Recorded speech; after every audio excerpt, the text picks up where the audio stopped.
Welcome to the Jose Angel podcast. Today I have a special guest with me here. I have DJ Ito, Rafael Ito Garcia. He's a DJ, producer, and remixer. He's definitely like made a name for himself over the years and decades. So I want to welcome everyone to DJ Ito Garcia. Hi, Angel. Thanks for having me on. Appreciate it. Uh, First and foremost, I'd like to thank you for having me on. And I think you've been one of those persons that really appreciate the the industry, And I thank you. Like first and foremost, I thank you for being there. Like for every project I release, you've always been supportive and you always support, promote, and congratulate you. And I congratulate and I want to thank you for that. You always been there as one of the fan base, loyalists. And I thank you for that. Thanks for having me on, man.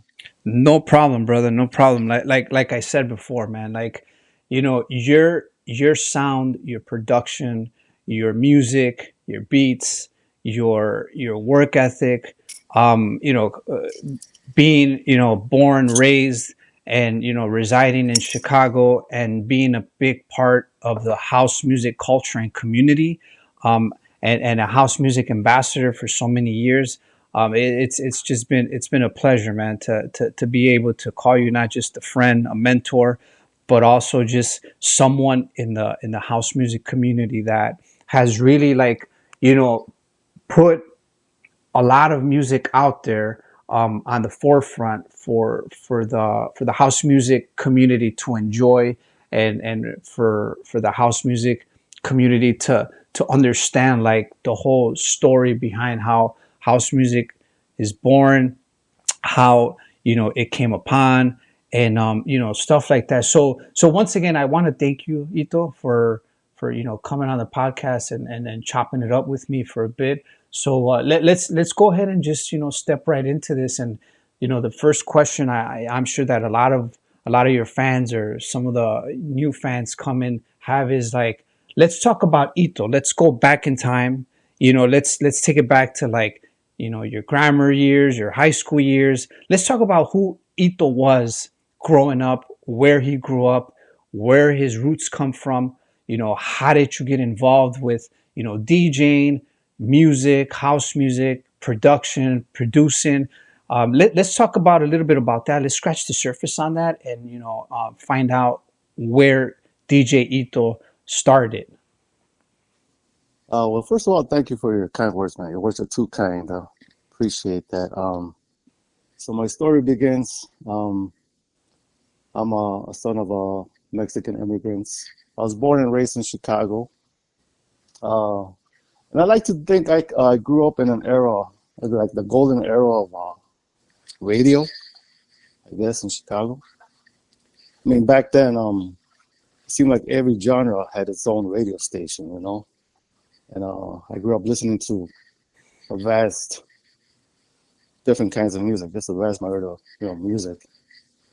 And I said, like, it seemed like every genre had its radio station, whether it be country, rock, jazz, Spanish music. Um, but the one that really caught my ear was the urban radio stations back then. That the funk, Hmm. the disco. The disco's really heavy influence on me. Hmm. That's the one that caught my ear. And so I listened to a lot of funk, a lot of disco, you know, the radio stations. Growing up in Chicago, of course. And then one time I heard them mixing it together. Like stayed up late at night one day, and I was like, these guys are mixing this stuff together, like you know, Hmm. Right. mixing it. Like wow, that's. I was just mesmerized by that. Like, how do they do that? And Hmm. I just wanted to find out how that was done. And one time I was at a party, and back then there was this. I think it was like a wedding or something like that, quinceañera, Hmm. one of those big parties. And back then the venues were humongous. And I saw this guy. He was up on stage. Hmm. This guy, a skinny little guy, teenager. I mean, I was like 8 or 10, maybe between 8 and 10. And he was up there, on the table. He had two big police lights, two turntables, and I was amazed how this teenage kid, skinny teenage kid, was making all these people dance. I mean, the floor was full. You know, people dancing, having a good time, the energy, Hmm. and it's like, I want to do that. That's when I found out. I realized, you know, I want to do that, and that's pretty much the beginning, you know. And I started mixing, I guess, uh, buying records. But that was really how it started. It's just that funk, that disco. That's just a heavy influence on, I guess, my style, my music, and but one time I was how I really knew that I knew how to mix. Hmm. Uh, I visited one of my uncles, and he had this he had two turntables, a mixer, and a crate of records. You know. Hmm. Simple old turntable. They had minimal pitch control, but really simple, really. And so they were trying to mix. Then they invited me to mix, and I tried it. I mixed one record, and it was so easy. It was almost natural, you Hmm. know. Hmm. And they were like, "Wow, how'd you do that?" Because they couldn't do it. I was like, how'd you do that? And then they gave me another record. Do it again. And then I did it again, and you know that's how it started. Really, that's the moment I knew how to mix, and it was easy and it was natural. And from then on, you know, I was quote unquote a DJ. Hmm. Wow, that's a cool story though, because like I said, man, like I've been following your music for a long time, and you know when we talk about long time, I'm gonna throw it out there because you were notorious for this, and I know for a fact that a lot of people that were from Chicago at the time and were, heavy on the house music circuit and community, understand and know the Hispanic Syndicate Empire tape. You know what I'm saying? And so Yeah, that was definitely a movement at that time that it was just one of those things that when certain things happen in the world of house music, the timelines, the years, the those moments. hmm I was just talking about. We were just talking about this. Cassette tapes and CDs. Like, I'm from the cassette tapes era. And so are you. And cassette tapes was a thing where, like, it was of value, right? It was something of value. Like, every DJ, in order to get out there, was making a mixtape. You know, right. and I talked about this with DJ Jess. His warehouse tapes, hmm and how big of an influence they were. So let's talk about how much of an influence was, like, the whole concept and beginning of the Hispanic Syndicate mixtape, and how did that come upon? And from that point on, you knew, like, what, this is something definitely that I want to continue to do. I want to continue to work on my craft. I want to continue to produce and make music. So yeah, at the time you're making these tapes, you don't know how influential they're gonna become. Uh, you just do it for the love. You put your heart and soul into it. You love making it. You love doing the craft, and you don't know. You just love doing it. You're not trying to influence anybody. You're not trying to, well, impress anybody. You just do it for the love of it. Hmm.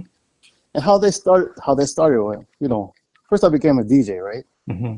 And like a mobile DJ, you pay your dues. You do your weddings, your parties, your block parties. That's the first phase of it. And honestly, I thought DJing was just a phase for me. Hmm. I thought this is a phase. This is something cool to do, a little hobby. Uh, my early years, teenage years, and I always thought, it was just a phase, and then it'll blow away. But it just kept coming. Something new kept popping up. Mm-hmm. Some new phase of it. I was done with DJing. Something else came in, and that's when the mixing things came in. So I started making mixtapes, Mm-hmm. and I was selling them at the flea market. I'll make a mixtape, make a bunch of copies. Just a little hustle, little side money. Sell them at the flea market. Mm-hmm. And one of my friends came over one day, longtime friend, CZR, Mm-hmm. and he saw how I was making my edits. And I was making edits on a cassette player. Real primitive, just a cassette player. Mm-hmm. I'll put a song on, play it, record, pause it, get another record, kind of Lego mega mix, kind of, but on a cassette player. Mm-hmm. And he saw me and he said, "You know what? You could be more precise and faster if you use the reel to reel." And reel to reel, I think he was working already at a record label or something like that, so he was exposed to that. To me, it was high tech back in the day, Mm-hmm. Mm-hmm. And I'm not sure there was already computers and programs that did that, but we couldn't afford that, So we bought a reel to reel, and we got together.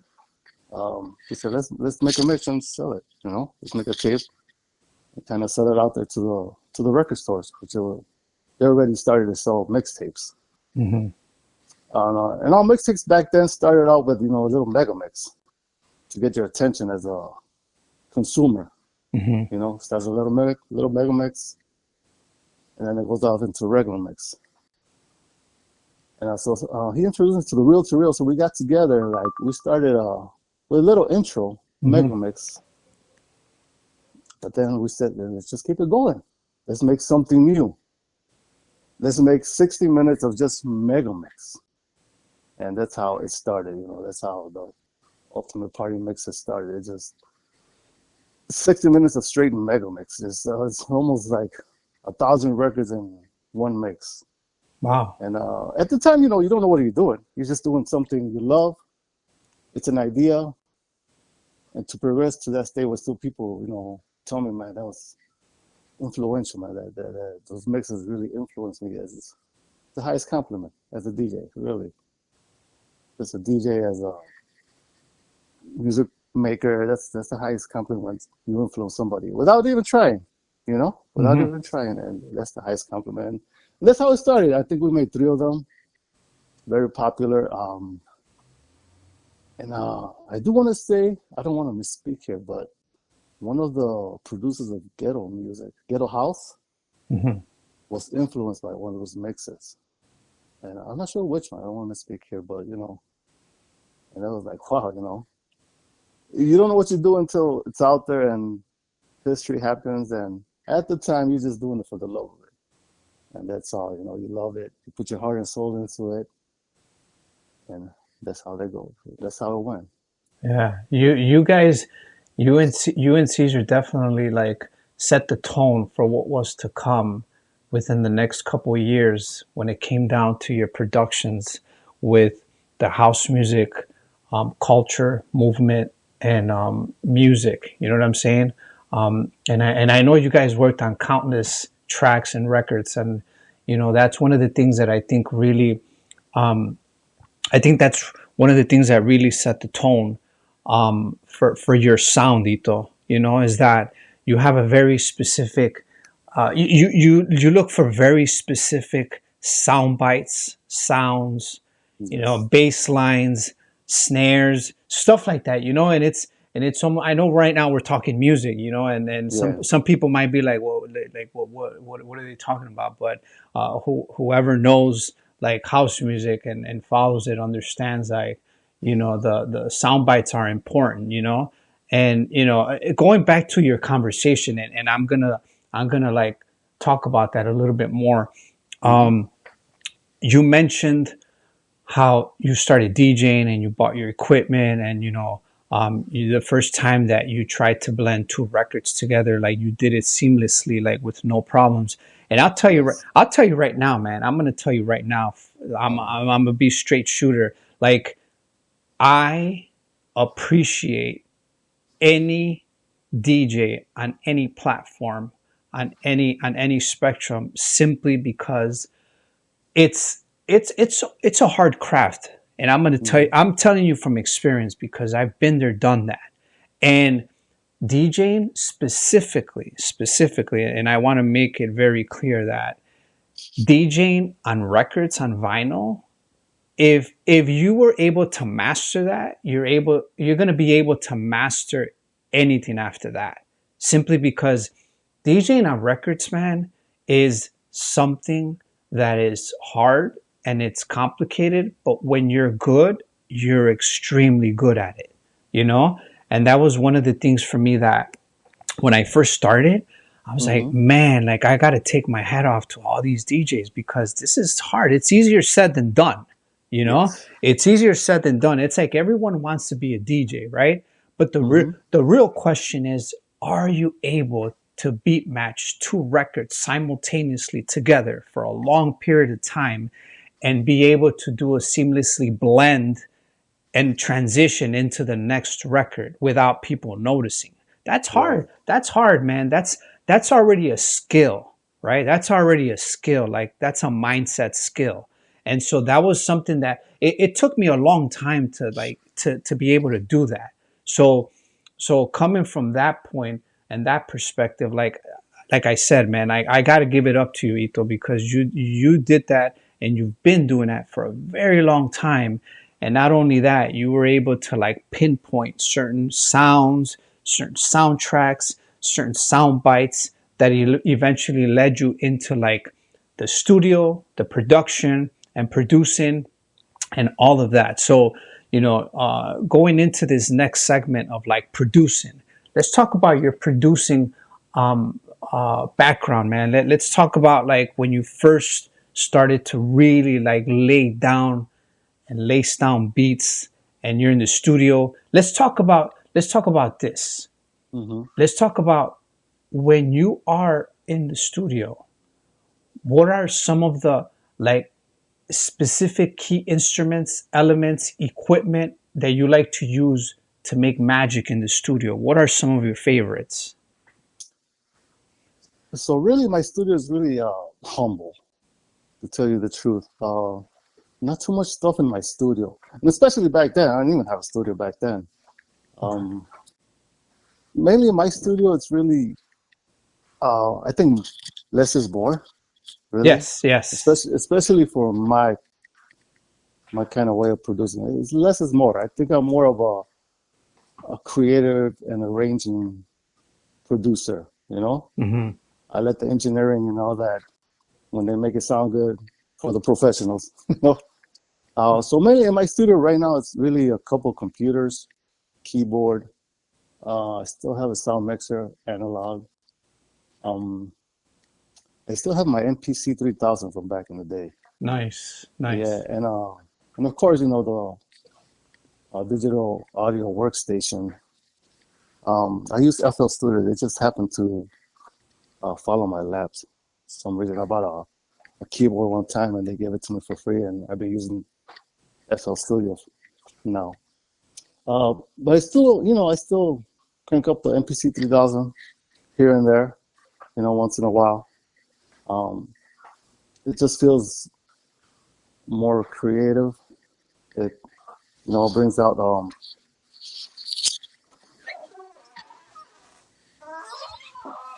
the creative part of me. It feels more like an instrument, Hmm. more hands-on. And I still fire it up once in a while, dust it off and play with it. Um, but yeah, my studio is pretty, less is more to me. Yeah, no, You know, yeah, yeah. I'm more of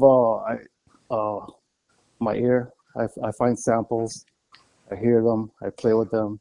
I'm more of that kind of producer, not Mm. the end, product producer, engineer, and all that. But yeah, it's really humble studio. It's not, you know. Yeah, I mean, technology is great, yeah, you know, but it could also impede you. You know what I mean? yeah, yeah. No, no, Like yeah. if you buy like $1,000 component or a plugin, and you feel like you're forced to use it. I bought this. then I got to use it now somehow. And I Mm. think less is more. You know, it's more. It brings out your creative side, your creative inner feeling. You know, it is just a feeling to me.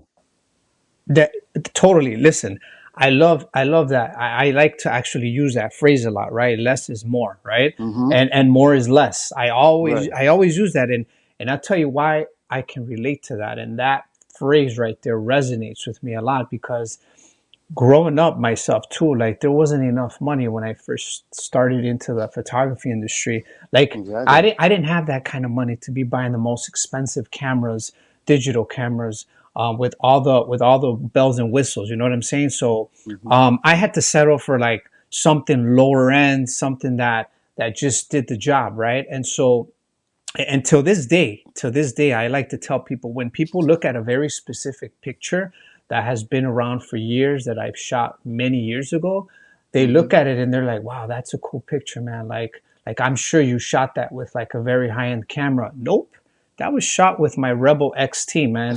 That was like one of the most lower end SLR cameras that you can even imagine. That like people still to this day are like, what, seriously, like Yeah. you shot that Yeah. with that camera?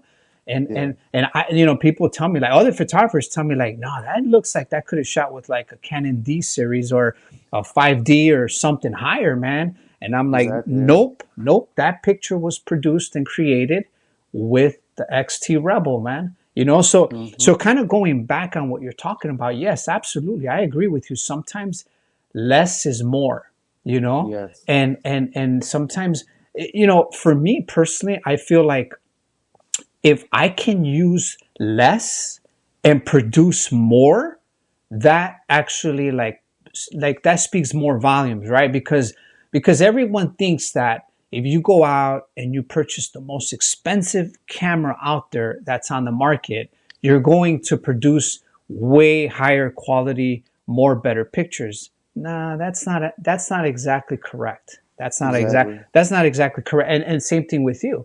You Yeah. could go out there and purchase the most expensive MPC out there, Mm-hmm. and people are going to think like, oh, you're going to make the hottest banger track. Nah, Right. not necessarily, Not necessarily. Right. not necessarily. Like it comes down to like your creativity, comes down to your skills, your production quality. Like that's what it really boils down to. Like your expertise behind the equipment, how you use the equipment is going to tell a story of what you're going to produce, right? When it comes down to like the camera, the music equipment, the MPC, the keyboard, whatever you use, how you use it is going to definitely set the tone for what the end result or product is going to sound like or look like, you know?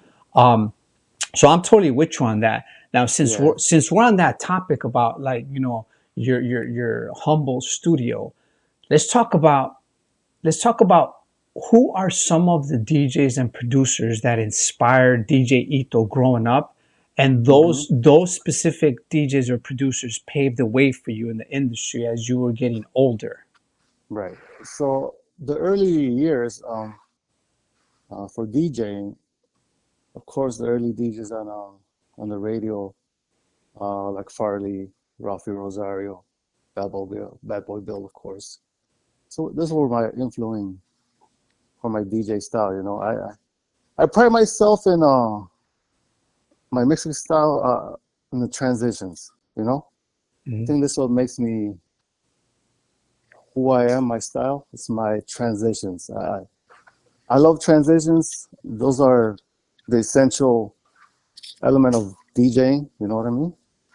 And I just those are my early influences on the DJ side. Um, like I said, I pride myself in my transitions. I like to me mixing is you have this song going, a good song, and then you're mixing, and to me it's like two songs making love. You know, they're making love for a little bit, Mhm. and then they're making love for a while, and then you're transitioning, and then one takes over and just a climax. You know what I mean? The dance floor reacts. It's an explosion, and then you gotta do it all over again. Next transition. Yeah, no, no, no. You Yeah, know? yeah. No, So you're I pride myself on my transitions. Those are like my bread and butter. I love that. I'm not a trick DJ. I'm not a scratch DJ. It's just my transitions. Those are my bread and butter, I guess, no, as I would say. and listen, Nito. Hmm. Transitions. That word. Hmm. That's an important word for me, and I'll tell you Yeah. how. I'll tell you how I relate to transitions. Transitions are exactly the same in the filming industry. You know what I'm Hmm. saying? Going from one scene to another, that's a Right. transition. And Yeah, so exactly. so I agree with you. Listen, talking like me going back from like listening to mixtapes, the radio stations, the Crystal Waters, the Bad Boy Bills, the Todd Terry's, the Kerry Chandlers. Like every time I would listen to the radio or the radio stations or a mixtape or a CD, those are the things that I like to focus on. I like to listen to. Like we all know that transitions are important, man. And Hmm. from me listening to like a lot of mixtapes, a lot of CDs, seeing them live at venues or parties or Right. house parties or daytime parties. I was talking to one of my friends the other day, and he didn't know what a daytime party was, right? Like I again back in high school, man, Right. the 90s, like we would cut school. They would pass around the flyers to very specific people, and it was at someone's house, at a certain time of the day, and you were only able to go by invitation only because they didn't want the party to get raided, Right. and therefore, right. So I remember the very first time that I started going to these daytime parties, and I was like, man, this is dope. This is like dope stuff right here. You walk in, Hmm. you already hear the beat bumping, and The thumping, yeah. yeah, you see the kegs of beer, and you see the crowd just like dancing and enjoying the beat and all that stuff, and then you get to the center of the room and you see the DJ. Hmm. This is what everyone came for, right? Right. Right. And then you start seeing the DJ like putting on them records, the Crystal Water records, the CC Peniston records, the Jungle Brother records, like I'll House You, all that, Yeah. Yeah. all that stuff, man. That's the stuff that inspired me, right? That's the music that inspired me, and I was really like, wow, like this is something different, man. This is Yeah. house music was ahead of the game, bro. It was something that was ahead of the game, and till this time, till this point in life, Yeah. it still is, and it's only gonna get bigger. That's what I keep telling everyone. Oh yeah. It's only gonna get bigger. Like I like to educate, like as a house music ambassador myself. I I make it a point, and I make it an initiative to always educate other people out there on house music, what it is, the culture, the movement. It's my roots, man. That's where I Oh came. yeah. That's where I came from. It's my job to like advocate for it. You know what I'm saying? Yeah. So Definitely. so so so when I come across people that I ask them, hey, do you listen to house music? And they're like, what is that? I've never heard of that. Listen, that's where I find my niche in to Yeah. to squeeze myself in there and educate them in that. And then once I do that, believe it or not, they're hooked on house music after that. And Oh, for so sure. and so when I get to that point, I felt like I did my job, right? Like I did my job, advocating for that part of the house music industry.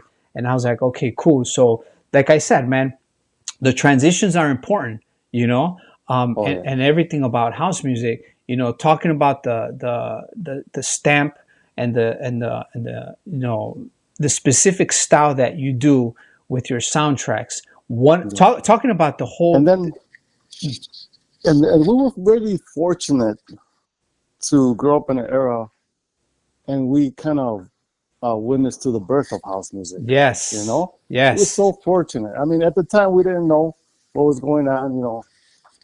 Disco kind of phased out, and we needed something.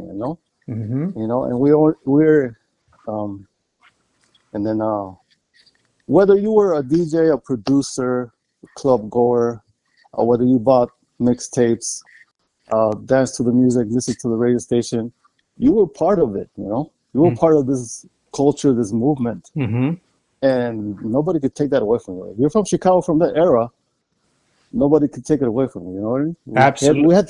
We had to stop being stingy and then, you know, share with the world, but that's one of those things nobody could take. And you were part of it, you know? You didn't have to be a producer or a DJ to be part of that movement. It was a culture, it was a movement, and it was like so fortunate to live through that era, that time, you know?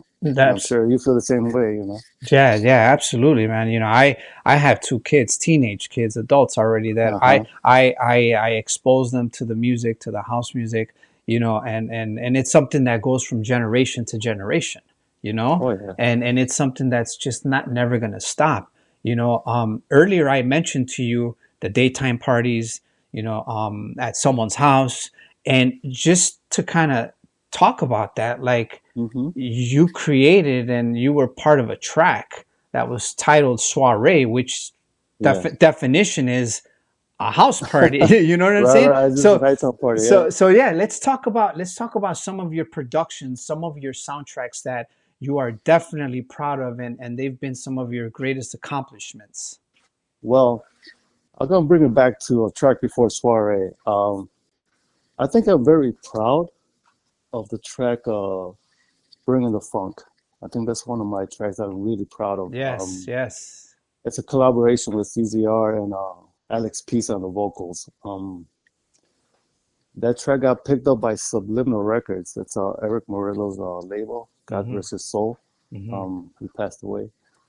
Yeah, so that track was actually rejected by a Chicago house label. I'm gonna mention no names. Yeah. but it was, you know, initially rejected, and then wow, we shopped it to Eric Murillo, and he made a suggestion like, oh, you know what, this track needs, it's a banging track, you know, it's banging. It needs some kind of vocal, you know, it needs some kind of vocal, and then C and I were talking, like, you know, it's not like a singing track. We don't want anybody singing on it. It's not like a singing track. It's a party track, you know? It's like an MC hyping up the crowd, and that's how we envision it. So we brought Alex Peace, and we knocked it out, you know? And reason I'm very proud of that track is Subliminal picked it up, and that's that record label was the hottest, the best house label at that time. Absolutely, you know? absolutely. Like, world renowned. Yeah. And you know, that record did great domestically and overseas, and it's, you know, wow, you know what I mean? There's Cloud9, you know, and it's, you know, two Mexican kids from Pilsen, you know, I think we put Pilsen on the map, you know. It's one of those productions that at the time you don't know where it's gonna go. I mean, you try to go in the studio, try to make the best production. You put your heart and soul into it, you know, and you just hope it's received with the same love you put into it, you know. And like I said, that's I'm very proud of that record for that reason. And then after that record, so that's where Soiree comes in. Eric asked for a follow-up, and that's when we made Soiree after that. Nice. Another banger. So yeah, not too bad for two Mexican kids from Pilsen. Yeah. You know what? You know what, dude? This is exactly why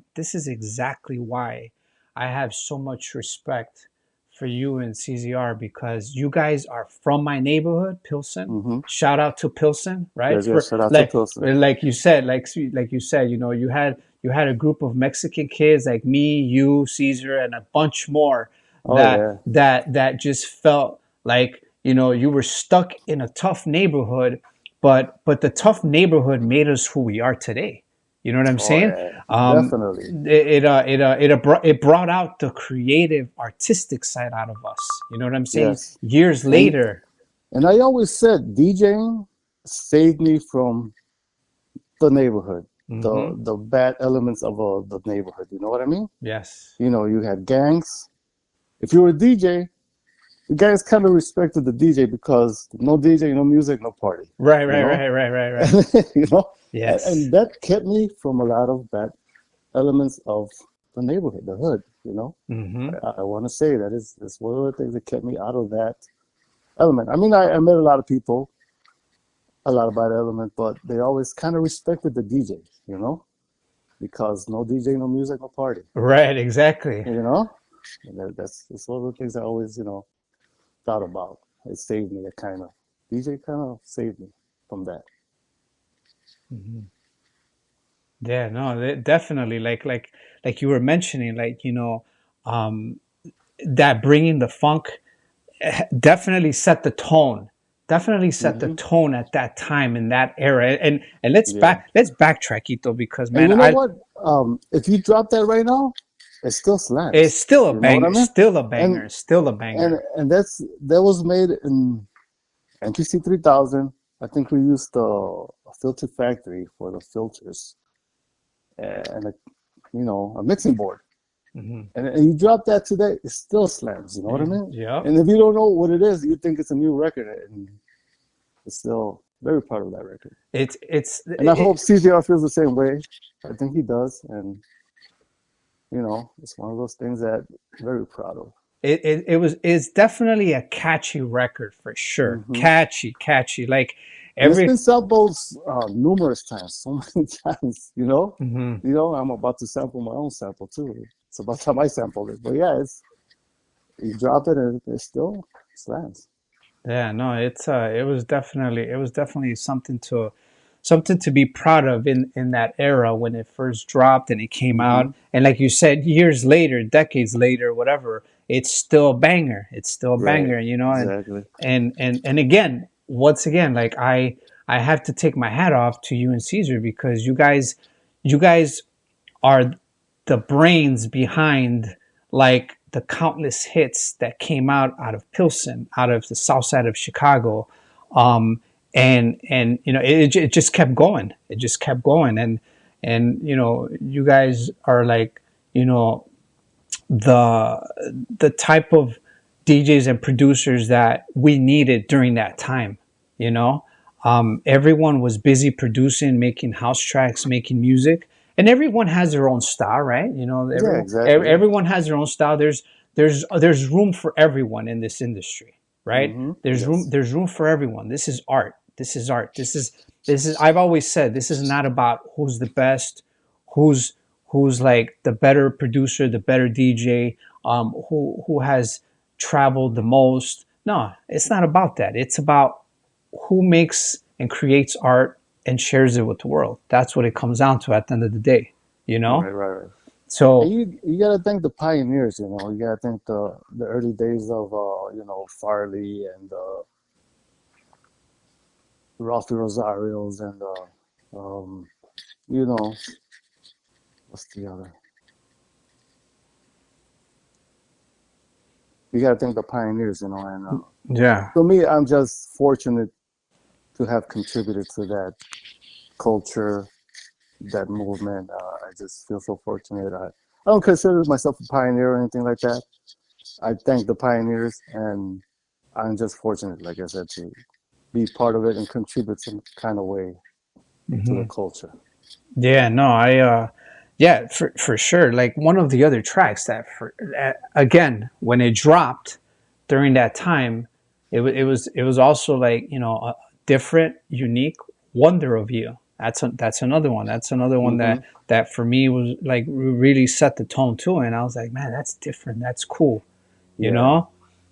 yeah, I like that track. Very sexy track. Yeah, yeah. Yeah, I like that track. That was on Caesar's label Texture. And I had an abundance of tracks out there. I think I made the most out of it. I have a few tracks on Bad Boy Bill's label, Hmm. and then a few tracks on Eric Murillo's Subliminal, and a few tracks on Caesar's label. So I think I made the most out of it. Hmm. Hopefully my story's it's not over. You know. Yeah, no, for sure, for sure. So you've made a name for yourself, man. After all these years, and since we're on that topic, Hmm. we all know that as artists comes negativity, and what I mean by that is there's always going to be that one person. It could be a family member. It could be Hmm. just people along the way that always downplay and say like, "Nah, that's not going to work. Nah, Right. you should just give it up. Exactly. No, that's not for you." Let's talk about, because I've been there, done that, man. You know what I'm Oh saying? yeah, you know Like what? And it starts with family. You know, yes, the yes, doubters they start with family, and you'll yes. be surprised that your biggest supporters are people you don't even know, Yep, never met. Those are your biggest supporters. It's yep, amazing, you know. yeah, It's just sometimes your inner circle that are the naysayers, as you know what I mean. yeah, yeah. You're always gonna have the people that love you, that don't love you so much. The problem is the people that don't love you so much are the loudest. You know what I mean? Right, right, right, right. Those are the loudest, and those are the ones that I guess you listen to because you are your worst enemy. You know what I mean? In the end, it's really up to you. You are your worst critic and enemy, and you just gotta get past that. You know, it's interesting you said that, Ito, and I'm glad you brought that up because I was just having that conversation with DJ Jess about Hmm. that. You know, I was exactly telling him that. I was like, dude, why is it that you think you're supposed to have the most support from your family members than Hmm. from outsiders? Right. And we came to the same conclusion. You know, it's something that's unexplainable, Ito. Yeah. It's unexplainable, right? Like I don't understand how outsider support comes first and family support. You know, Yeah. I Just I don't I don't get that. Like it just boils down to one thing. You know, and not to throw anyone under the bus or upset anyone. right. It comes down to one thing, and that's jealousy. That's it. That's what it Right. comes down Right. to. You know, like for me, and I'll put it out there. For me Hmm. personally, I absolutely love to see my friends and family do big things in life. For me Hmm. personally, like, because the way I look at it is like this, Ito. Here's how I look Yeah. at it, right? Here's my dynamic on this.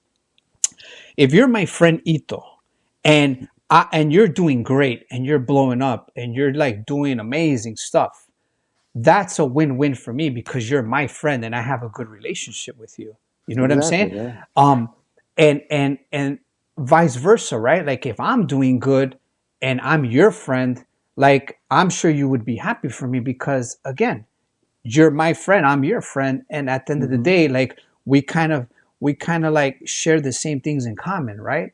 And so Right. at the end of the day, man, like the way I look at it is like, okay, if someone's doing good and you're happy for them, like it's more power to you, you know? It's Right. more power to you because you get to like be friends with that person. And not only that, you get to brag about your friend, you know, Right. that person is doing great things, you know?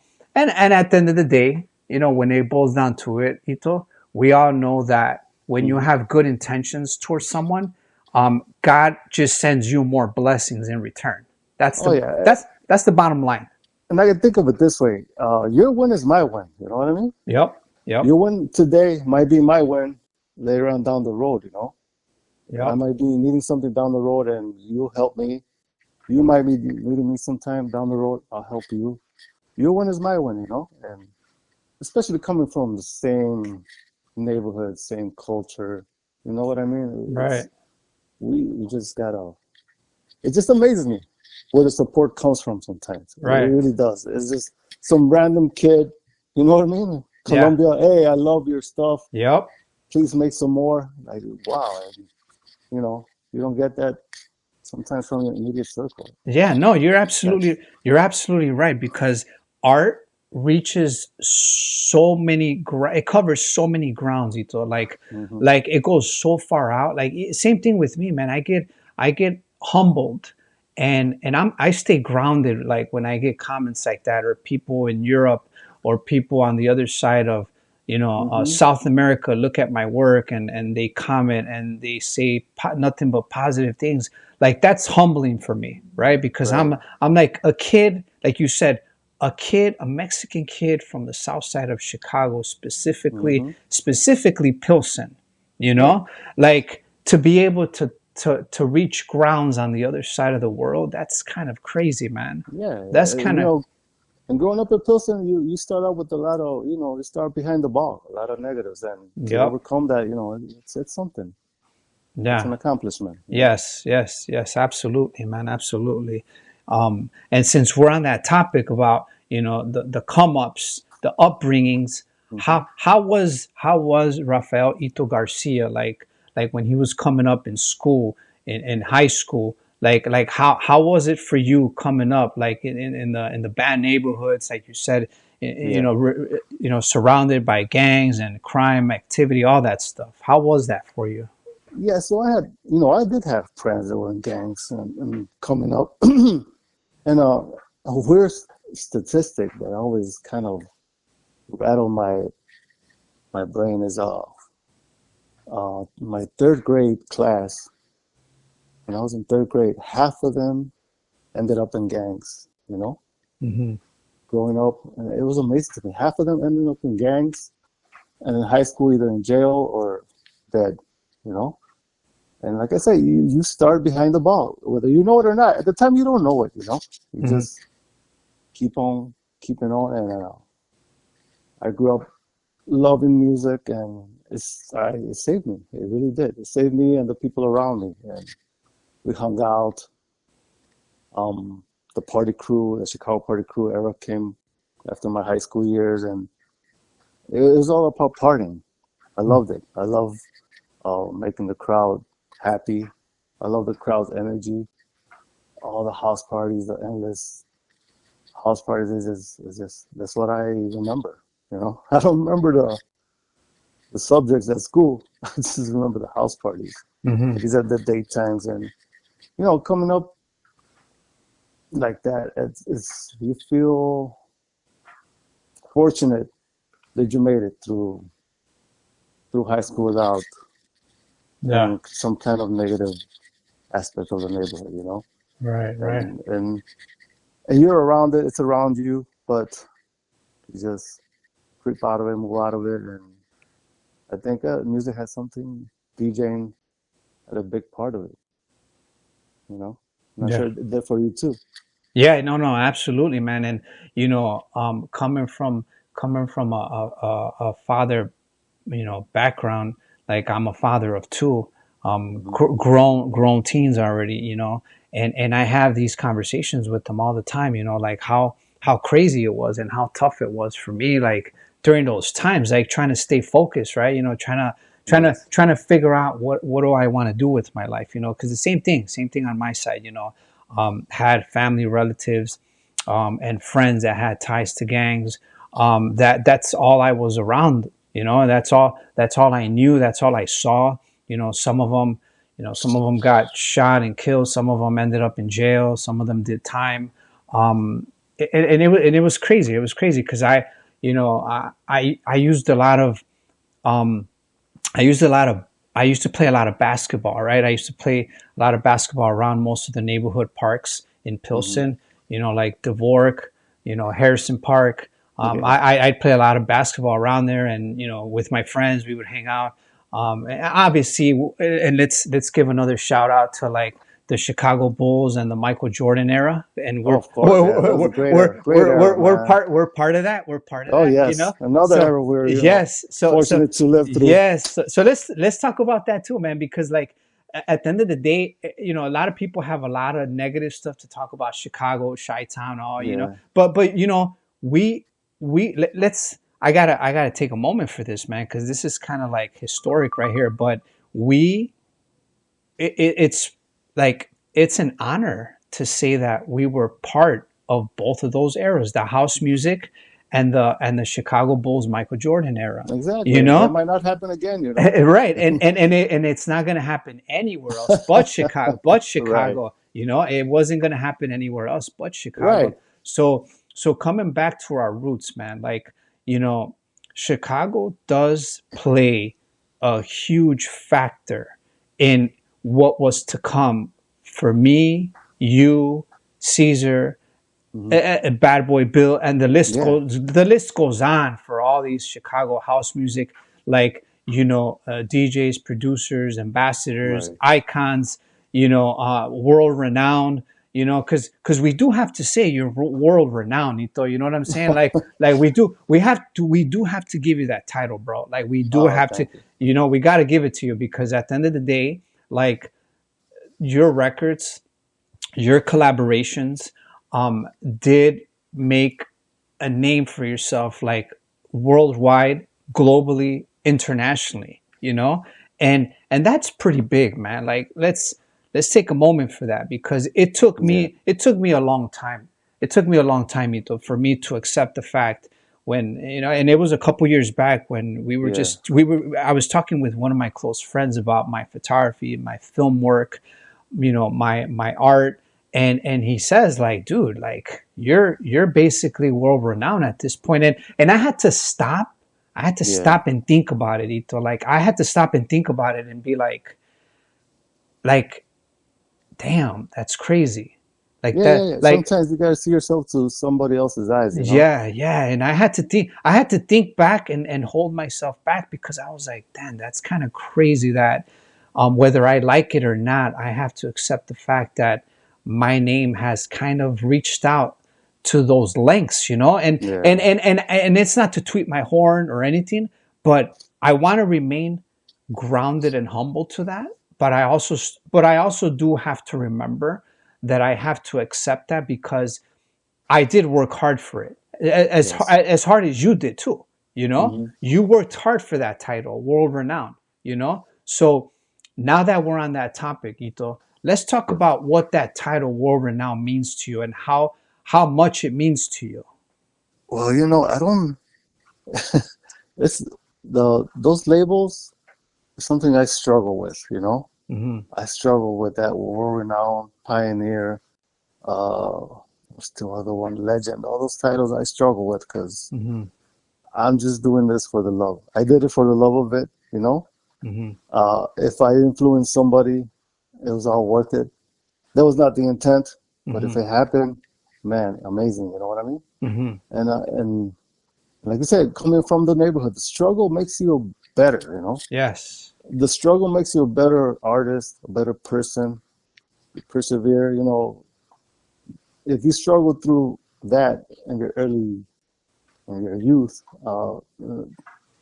all the struggles really don't touch you. Hmm. You know. So, yeah, I have trouble with those labels. Uh, make music for the love of it. I always have. Uh, yeah, that's just the way I feel about it. It's just, you know what I mean? Hmm. The pioneers, the legends came before us, and those people I will always respect. And like I said, I was just fortunate to be part of it. Yeah. Fortunate to live through it, fortunate to have some kind of contribution to it. Hmm. And there's something nobody could take away from me, from you, from that era. Hmm. And that's the way I feel about it.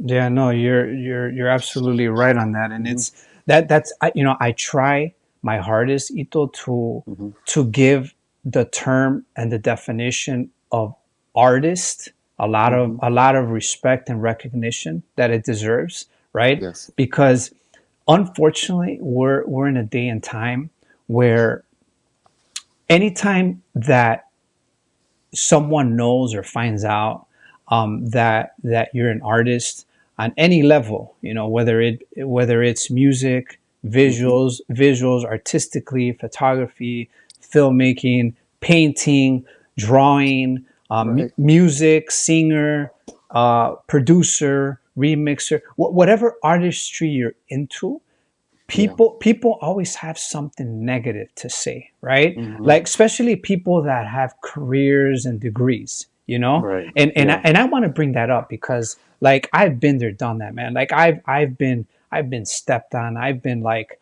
criticized for the stuff that I represent in the arts, in the artistry, in the creative world, and I always wonder and think like, what do these people get out of like saying you're just a starving artist? right? Because Right. that's their favorite term. That's like their Yeah. favorite term. You know, like we're broke, we're starving, we don't, you know, just give it up. Right. It's not worth it. But here's the bottom line, and I'll take it back on what you said. Mm-hmm. We are a bigger part of the picture because we put out art and we contributed something very important to the world and the industry that they haven't and they never will. Right. You know what I'm saying? And not to say and not to downplay and not to throw any professions under the bus, right? Like Right. Right. if you have a profession, that's great. You went to school, you studied, you worked. I'm sure you worked very hard to get that master's degree in whatever it is that you're doing now in life. But the real question is, do you have something Right. to speak for Yeah. years down the line that you can pass on to your kids or generations to come? Right. You know, that's the difference. And let's get even further into it. Okay, Yeah. let's go a step further because I have to talk about this, and I talked about it with another close friend of mine, and this is to educate all those people out there that don't know the perks that come with being an artist. Okay, now for all those people that don't know about the field or the concept of artistry, there's what's called licensing, Mm-hmm. copyrights, residuals, Right. royalties. I mean, the list goes on. Okay, for any artist on any platform. So let's get that squared away, right? Because Yeah. the first thing that people don't understand and they're not educated is, first of all, they call us starving artists, right? Right. When they're not educated to the terms of what comes behind that and what are those terms, right? And so Yeah. I think it's time that people need to understand and respect the fact that whether you're an actor, you're an actress, you're a director, you're a writer, you're a screenwriter, you're a producer, you're a film score producer, you're a DJ, you're a producer, you're a remixer, an engineer, anything that puts you or lands you under that artistry background, just know that there's something that comes attached to that Mm-hmm. that gives you full ownership, full rights, and every benefit possible for what you've contributed to this industry. Right. Okay? And that's the business side of it, right? And Yes. going back to your starving artist, I think us as humans, we're all creative creatures, you know. Mm-hmm. And at the end, we all creative creatures. That's what makes us human. In some sort of way, you know. Either you're a Mm-hmm. professional artist, a painter, a writer, an author, a music maker, a producer, professional artist. In some sort of way, I think we're all creators. Even if you make a meal, you know, you created a meal too. Mm-hmm. Mm-hmm. Um, so going back to that point, it's like I haven't really released any music for a while. It doesn't mean I haven't been making it, Right. you know. Right. You know, an artist is an artist. A painter is a painter. A singer is a singer. Um, so I think you as a creator, you keep creating. You know. Now, whether you share with the world or not, that's another story. And that's the thing. You don't stop being a creator. You don't stop being a painter because you're not sharing your paints. You know, your creations. Right. And in my case, I haven't. I mean, I have a hard drive full of music, Mm-hmm. and it's time to get it out there. You know, they've been living rent free in there for quite some time. And like people tell me, hey, you coming out of retirement? When are you gonna come out of retirement? I haven't stopped creating. It's just I haven't shared it. I guess I had the moment to share it, and I think that's what's coming up next for me. And I don't think you stop creating. And to your point, then it becomes kind of a business. And as a creator, as an artist, you contribute something everlasting. You know what I mean? Mm-hmm. You know, a painting is forever. Music is forever. Like you were saying, to your point about careers and versus artist, it's everlasting, you know. Mm-hmm. And that is to your point. And then if it becomes your career, your business, then you know, wow, amazing. More power to you as an artist, as a creator, right? Yeah, no, I listen, I agree with you because those are one of the things, Ito, that really caught my attention as a friend, Mm-hmm. and as a person that we share the same things in common when it comes down to house music. But another thing too is Mm-hmm. you're a great mentor, man, and I'm gonna tell you why. Because like you kind of remind me of me a little bit, and I'll tell you why. Because Uh-huh. you're a very low key artist. You're a low key artist, Yes. and sometimes like I'm not saying, and I'm not trying to throw anyone under the bus. If you're an out there artist, that's Right. great. That's great. But then there's low key artists like me and you that we just kind of like to stay behind the scenes, right? I like to use that term a lot, Right. not because I'm a photographer or a director, right? But Right. I like to use the term behind the scenes, right? Right. Because Yeah, bec- there's another term I heard that somebody described me. He says you're a silent leader. I yes, go, what? Yeah, you're a silent leader. And that's okay. Cool. yeah. I'll take it.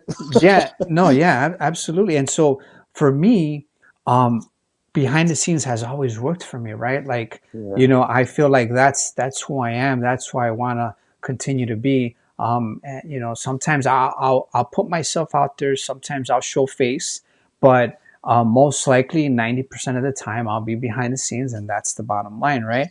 Now, Mm-hmm. one thing that um, caught my attention, and if you've never heard of them, maybe you have, Mm-hmm. but I have to, I gotta give a shout out to this person, but Rick Rubin, right?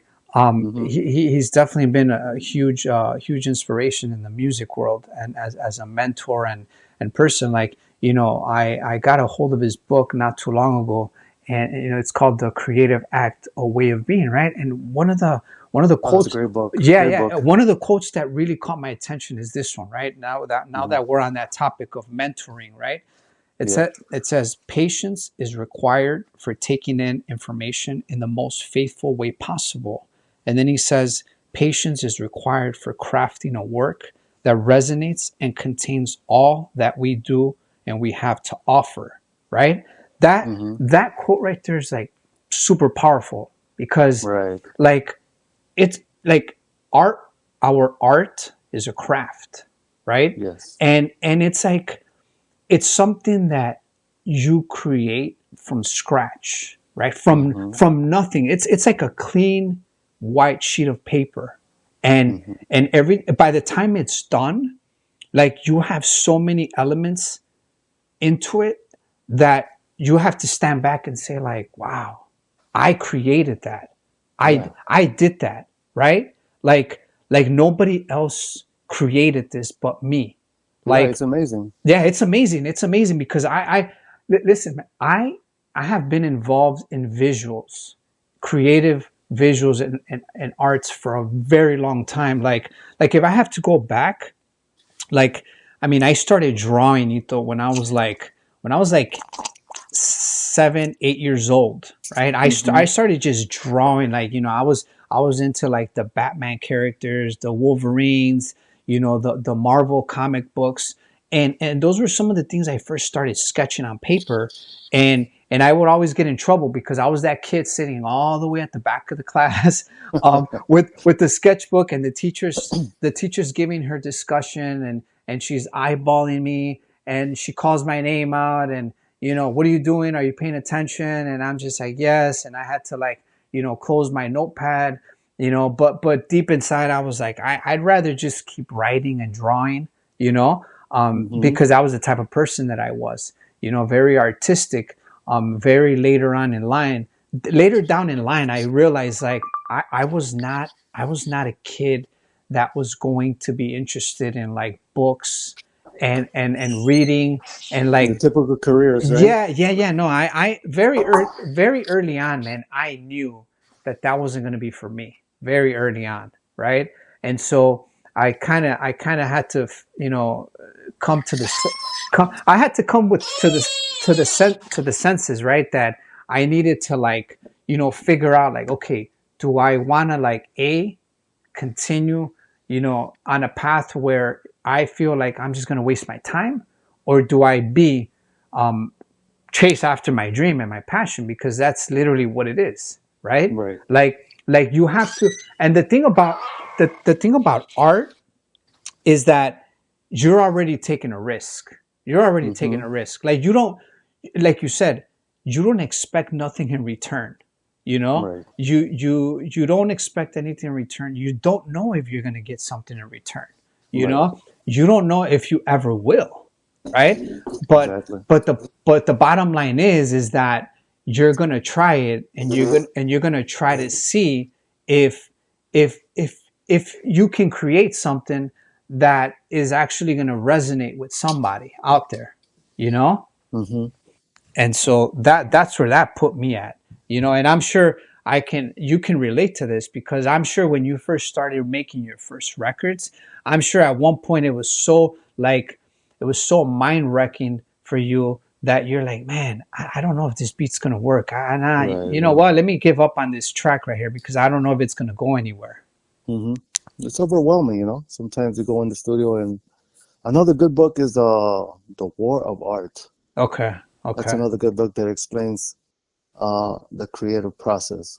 okay. And it's amazing. Like you said, you go in there with like scratch a paper for you, to me, like a blank facade, and you go in there and stuff happens, you know? Mm-hmm. You go in there going in this direction, and then the song ends up in this whole other direction, and it's like, how did that happen? It happens, Mm-hmm. you know? Mm-hmm. The muse visits you, and the creative process just takes over. It's amazing. It's really cool. Yeah, it's one of those things. And see, again, this is not to throw anyone under the bus, or favor degrees or professions over art, Hmm. but at the end of the day, um, that kind of feeling you can't get when you go into a different profession, you know, Right. and that's something that you kind of take with you, and you say like, I guess I understand now, how the complexity of becoming an artist, and I tell anyone that I meet along the way, that is either trying to like make a mark, or start in the art world, whether that's like being a musician, or that's being in the creative side when it comes down to like visuals, photography, filmmaking, or even on the music side to create, produce. I tell them flat out, I'm like, listen, this is not going to be easy. This is not going to be like, a walk around the park. There's going to be moments where you're going to like almost feel like quitting and giving up. But that's just going to be up to you. If you're willing, Yeah. you have to go through hardships and struggles to come out on the other side, winning, and at least feeling that you accomplished something. Am I right or wrong? Oh, you're right. And like you said, the creative process is just a feeling when you create something. Mm-hmm. For example, DJing. You're out there, you make the crowd just explode, and you feel the energy. There's nothing like it, you know. Mm-hmm. That's yours. You possess it. You embrace it, and like the first time I heard one of my tracks on the radio, I'm like, wow, it's just Mm-hmm. amazing, you know. It's like calling all my friends, hey, my tracks on the radio, my tracks on the radio. And, nobody cared, but you know, No, no, no, and no. Listen, but Ito. it was amazing to No, me. You know, it's no, like, no, wow, that feeling, no, you know. no. Listen, it's not that they didn't care, bro. It's that Uh-huh. they were hating. They were hating because like who gets that at some point in their life? Now, like Yeah. it's not easy, man. It's not easy. Listen. Same thing here. When I first got my very first pictures published on magazines, Hmm. I was just like you. I was excited. I was like talking about it. I was sharing the news with certain people, and same thing. I got the same thing in return. Like, oh, okay, all right, okay, yeah. Like you said, Right. I felt like nobody cared. But you know what? Till this day, till this day, Hmm. I have those copies of the publications of some of my work. And you know what? And you know what? Not everyone can show proof of that. Hmm. Not everyone can show proof of that. Not everyone can show proof of their music being played on the radio, just like you. You see what I'm Right. saying? So Yeah. that's the difference. That's when we're on a different spectrum, right? And so a doctor's a doctor by Hmm. profession, right? Right. He saves lives. He goes through numerous years of schooling and mentoring to be a doctor to save lives. And yeah, a doctor has a lot of recognition and has a lot of pulls a lot of weight, right? But Right. also artists like me and you, we pull a lot of Yeah. weight. We pull our own kind of weight in different categories, right? Yes. And so you can't say that a doctor is more valuable or more important than an artist. I'm sorry, but no, that's not correct. It's unacceptable, right? Because Yeah, it's a we different contribution, you know? it's a different contribution, right? It's a different contribution. Like a doctor saves lives. A DJ and producer makes people happy, right? Right. And Hmm. and their music reaches audiences that are probably going through some tough times, but your music turned their life around. You know what I'm saying? Right. Yes. So you save lives in a different way. You know what I'm saying?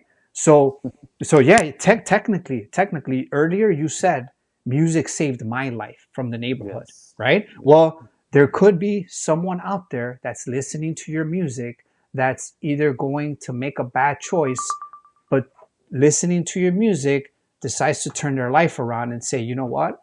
Hmm. I want to do this instead now. You see? Right. Right. So you save lives in different ways, man. You know what I'm Hmm. saying? So this is why I always like to put it out there, and I always like to say, you know, respect the arts, man. Respect the Right. artists. Respect the artist. Hashtag respect the artist. Right? Respect the line of work of any artist because it is important. You know, and people don't talk about it a lot, Nito, and that's the one thing that I always try to advocate for. You know, Right. Right. is artistry. Why? Because anytime nowadays, if a younger generation student talks about like, oh, what do you want to be when you grow up, and they don't Hmm. if they don't say doctors or lawyers, then Right. Right. there's nothing else. They have to be Hmm. they have to be one of those two. But when they say artist, I want to get into music or I want to do arts, it's like no, that's no, you can't do Right. that. You can't do that. You can't do that. No, pick Yeah. something else, just not that. You know Yeah. that to me is just like mind boggling because I'm just like, wow, you're not even giving this person an opportunity to see like how great this person can be and turn out. You Hmm. know, you're just like automatically shutting their dreams down and the doors, and Exactly. you're not allowing. And I'm saying it because that's what happened to me, right? Okay. Like my dad shut my dreams down right away. Like the minute I told him this is what I was into, here, known fact, and I'm gonna put it out there. Known Hmm. fact, true fact. Okay, when I first started doing my first biggest gigs, the first big photo shoot projects. Okay, Hmm. that stuff was already getting published. True fact, Tito. Uh-huh. The first people that I was showing my work to get some kind of great feedback from were my parents. Yeah. Were my parents. Right. I got 100% support from my mother, and she was always going to give me the support, always, like undoubtedly, right? But when I showed my portfolio to my father, Right. like true fact, and I'm not embarrassed to put it out there because I'm not lying and I'm putting it out there. Yeah. He laughed at my work, right? And he didn't laugh. He didn't laugh because it was horrible, Ito. He laughed Uh-huh. because it was that good that it was unbelievable, right? Hmm. He didn't believe it. So when I first showed him my portfolio, my portfolio book, he was the first thing he said to me was like, "This is not your work." Really? And I had to laugh, right? And I didn't laugh because I thought it was funny because I was like, wow, seriously? I'm like, Uh-huh. I had to think about it and say, you think that I'm actually taking someone else's work and putting it in this book and showing it to you, right? Right. And so I had to like register again, and I asked him again. I said, "Wait, this is my work. What's so funny?" And Mm-hmm. he said, "This is not your work." And I was like, "What do you mean this is not my work?" He's like, "No, you took someone else's work and you put it in here." And I was like, "No, I didn't." I said, that's illegal. I can't do that. I could get in trouble for that." And he's like, "Well, I can't see you doing this kind of work because I'm not sure if you have it in you." And Right, right. that was the beginning. That was the beginning of me knowing how hard it is as an artist to have to prove yourself to someone. Right. That And that's kind of sort of a compliment, right? Coming from Mexican parents or yeah, immigrant parents, you know? yeah. It's like, hey, you didn't do that. You're not that good. And you know what? It's sort of a compliment. Yeah, and no, and in one way, Ito, Uh-huh.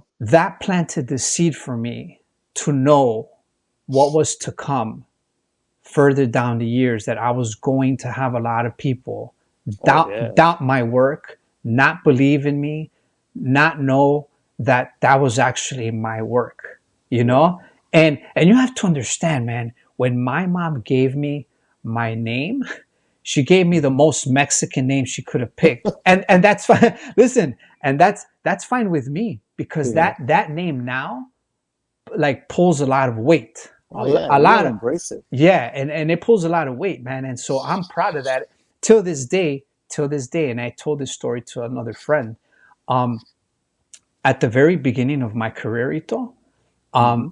when I was like sitting at tables with some of the most important people, like across the table from me, a lot of people actually questioned my name, and they said, "Is that like your stage name?" Mm-hmm. And I was like, what do you mean?" They're like, "Yeah, like did you like do you use that name Jose Angel to like make it catchy?" And Right, right. I was like, "No, no, no, listen. That's what it says on my birth certificate. It literally says Jose Angel and my last name, but I'm not going to mention my last name.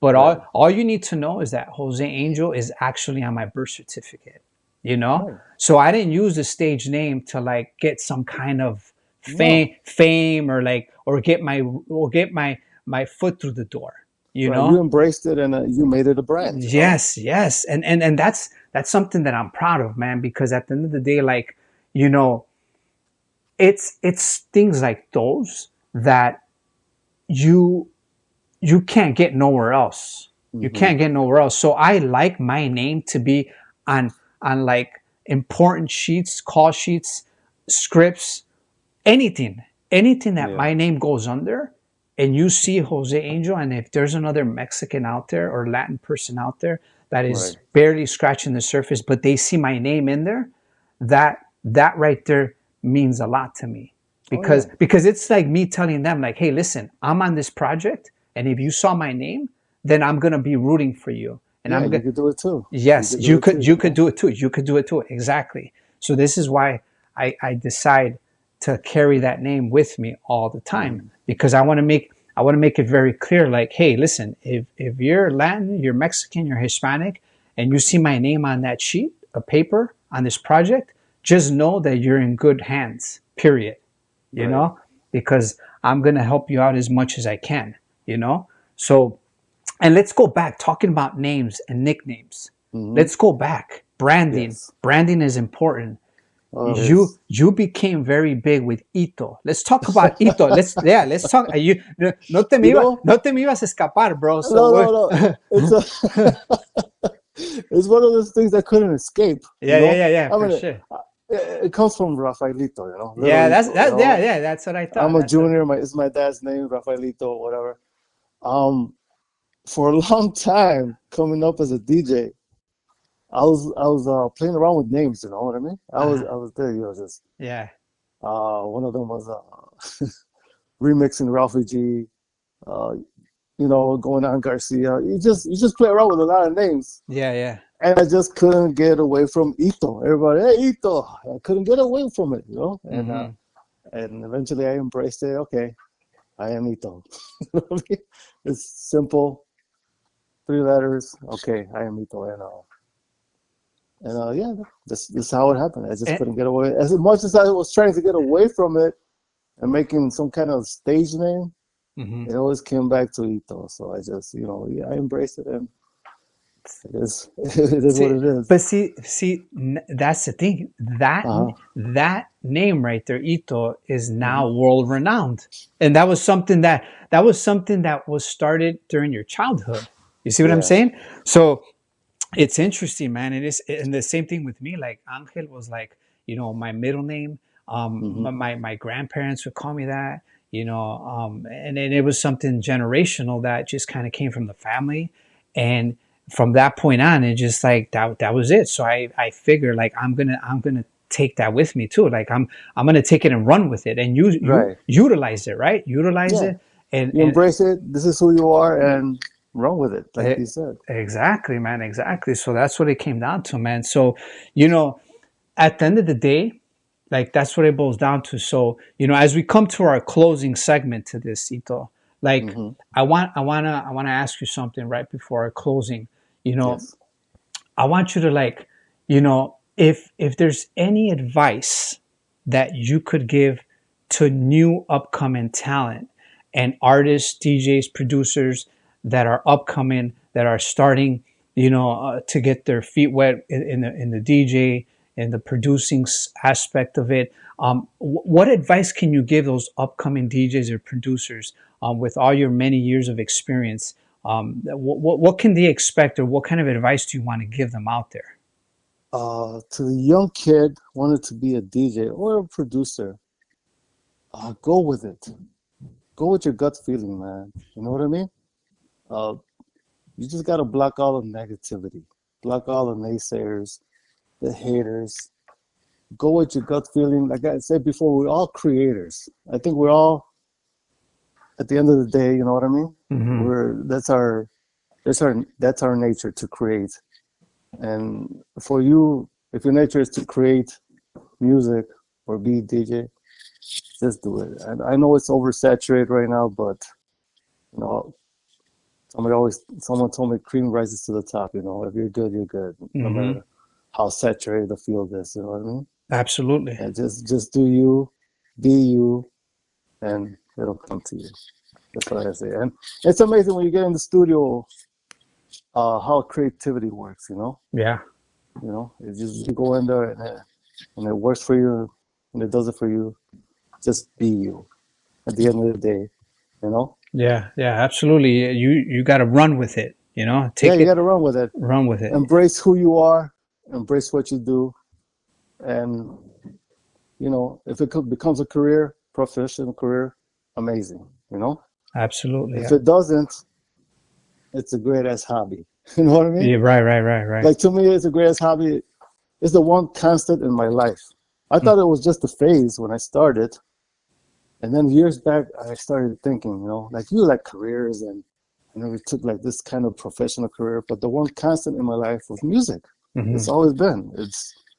You know, Right. and what started as a phase, or not as a phase, it always pulled me back in somehow, some kind of way. Absolutely, man. Absolutely. So if at a young age it pulls you that way, run with it, man. Full force, 100%. You know. Yeah. No. Thanks for that advice, Ito.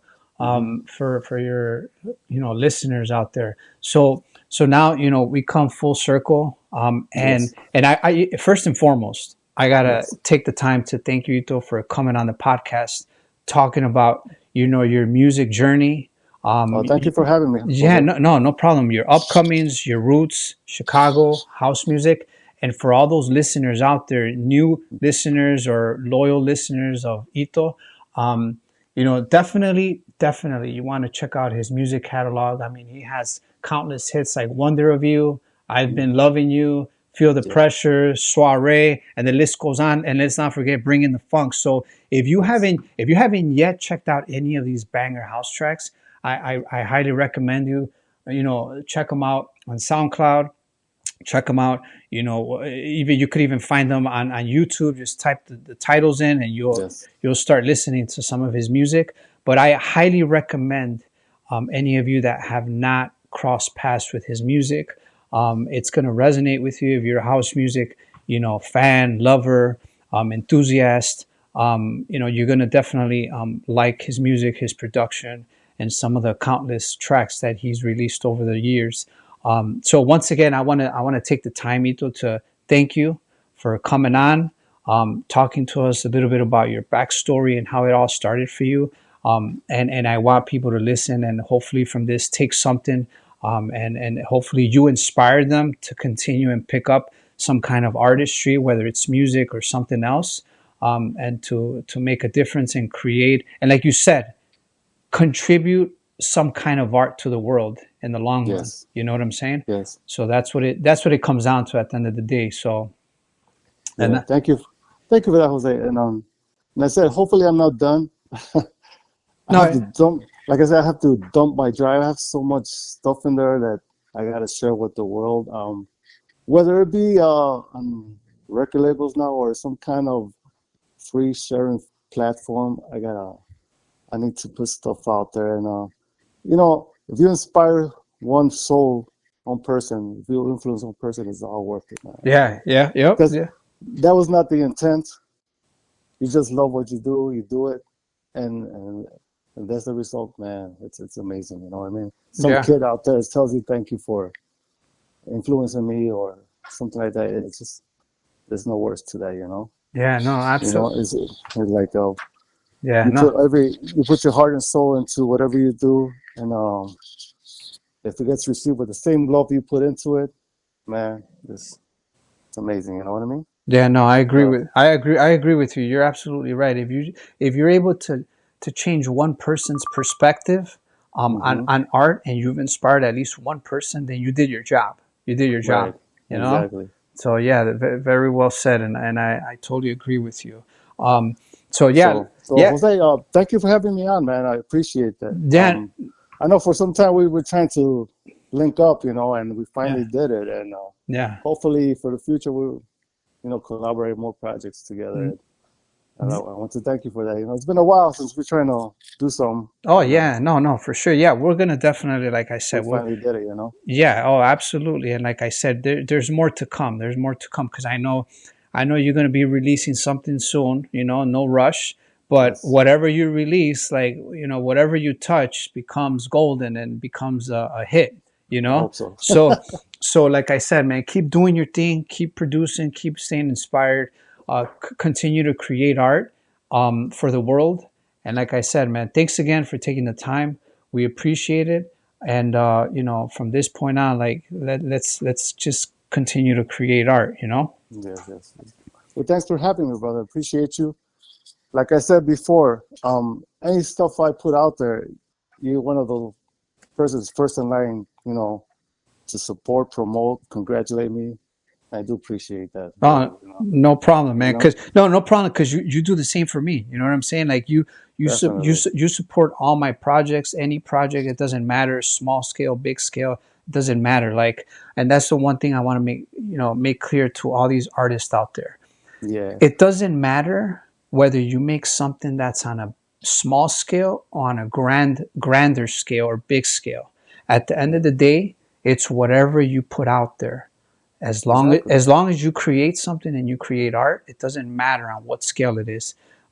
It's going to get out there and it's going to resonate with certain individuals, and that's all that matters. You Yeah, know. it's a creation, and nobody could take that away from you at the end of the day. Absolutely, absolutely, man. Yeah, Well, Jose. Can I take a moment to thank my soulmate, my wife, okay. my biggest supporter, my biggest fan. I gotta thank her for keeping me in it. I always Hmm. want to quit, but she keeps me in it. She keeps me humble and keeps me going. And to my pride and joy, all my kids, Yeah. Ralph Jr., Sophia, Adriana, Abraham, Vivian. Man, that's a lot of kids. No wonder you don't have time for the studio. No, no, no. You've been Hey, creating some other kind of way. no, listen. Family is the most important Oh part. yes, yes, yes. Family support is the most important part of life. Yeah, If you and don't, listen, I do the same too, man. And I'm telling you because of my kids. My kids play a big role on yes. who I am. That sets the tone for me to be Hmm to set great examples for my kids. So Oh yeah. I absolutely agree with you 100%, 100. Yes. So, yeah, man. Once again, thank you. Thanks for coming on. It was a pleasure and an honor having you. And like I said, I can't wait for people to listen to the podcast and listen to your music and continue to listen to more of your music. So, thanks again to all the listeners out there that are tuning in and listening. Don't forget to check out Ito at any of his social media platforms and listen to his music and continue to support him. And once again, Ito, muchas gracias. Te lo agradezco. And stay in touch, man, and keep creating, okay? All de nada, bro. It was a pleasure. Thanks for having me, bud. All right, my Appreciate brother. you. All right. Take care. Okay. Take All care, right. bro. Bye bye.